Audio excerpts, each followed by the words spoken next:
আসসালামু আলাইকুম বন্ধুরা, আজকে আমরা যাচ্ছি চট্টগ্রাম ফুলের আড়ত। আমরা হালিশহর আকমাল রোড থেকে যাচ্ছি হাইওয়ে রোডে। হাইওয়ে রোডটা খুব খালি, গাড়িও একশোতে টানতেছি।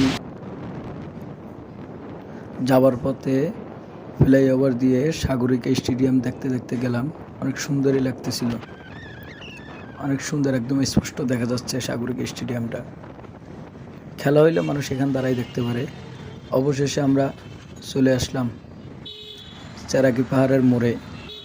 এই চেরাকি পাহাড়ের মোড়ে হইল সব ফুল বাগান, সবগুলো ফুলের আড়ত, সব ফুলের দোকান। এক একটা দোকান দেখলে মনে হয় যেন ফুলের বাগান।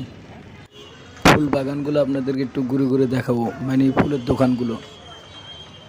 আমরা কিছু ফুল কিনতে আসছি, আমরা কিনবো। কেনার আগে একটু দেখিনি, পুরো মার্কেটটা ঘুরে দেখি। এখানে অনেক জাতের ফুল পাওয়া যায়। সবাই রাস্তায় ফুটপথে ডাইরেক্ট বিছাই বিছাই ফুল বিক্রি করতেছে। এখানে দেশি বিদেশি সব ধরনের ফুল পাওয়া যায়। আপনারা যারা ফুল কিনতে চান, চট্টগ্রাম থেকে ফুলের আড়তে চলে আসেন। আমার ভিডিওর শেষে ফুলের আড়তের লিঙ্ক দিয়ে দিব, অ্যাড্রেস লিখে দিব, কোথায় ফুলের আড়ত।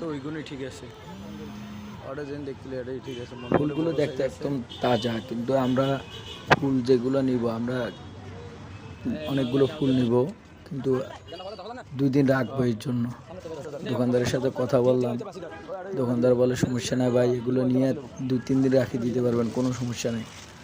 লাস্টে একটা দোকানে কথা হইলো, এই ফুল আমরা বাছি বাছি নিচ্ছি।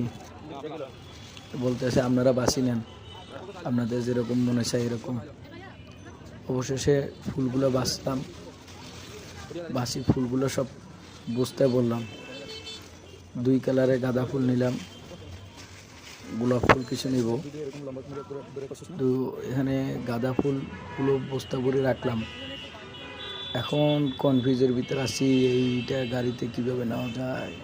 এটা তো গাড়িতে নেওয়া যাবে না মনে হয়। আমরা তো ভাবছিলাম 2 সাইডে 2টা বস্তা বাঁধতে নিয়ে আসবো, কিন্তু পারি না, সম্ভব না। তারপরেও দেখি কি করা যায়।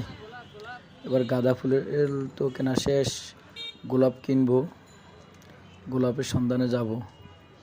এখানে এরাই সব রকমের ফুল বেচে, দেখলাম অনেক রকমের ফুল। এই একটা গোলাপ, এখানে অনেক রকমের গোলাপ আছে, দেশি বিদেশি অনেক রকমের গোলাপ আছে। এরা এক একটা ফুলের অনেক টাকা দাম চাচ্ছে। ভিডিওটা ভালো লাগলে লাইক, কমেন্ট, শেয়ার করতে ভুলবেন না।